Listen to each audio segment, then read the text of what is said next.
పెంటన్నయ్య బాగున్నావా? నేను బాగేనమ్మా, నువ్వు బాగేనా? నేను బాగున్నా పెంటన్నయ్య. మీ ఆయన ఎప్పుట్లాగే తాగొచ్చి కొడుతున్నాడా? లేదన్నయ్య, నీ దయ వల్ల ఆయన తాగుడు మానేశాడన్నయ్య. తాగితే చెప్పు. సరే అన్నయ్య. ఓకే అమ్మా. ఓకే ఓకే అమ్మా. అంటే బాగున్నారా? బాగున్నామండి, మీరు బాగున్నారా? మీరు బాగుంటే మేము బాగున్నట్టే, మీరు బాగుంటే ఊరంతా బాగున్నట్టే. ఉంటా మరి. ఓకే. అంటే గారు నమస్కారం అండి. నమస్తే నమస్తే. బాగున్నారా?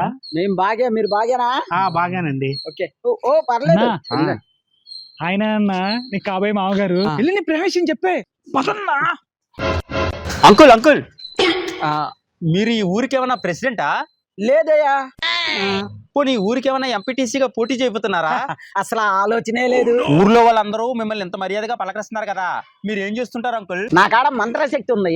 ఆ మంత్రాలు ఏళ్ల మీద ఎక్కడ ప్రయోగిస్తానని అందరు నాతో మంచుకుంటారు. పెంట పెద్దనాన్న గారు బాగున్నారా? నేను బాగేనమ్మా.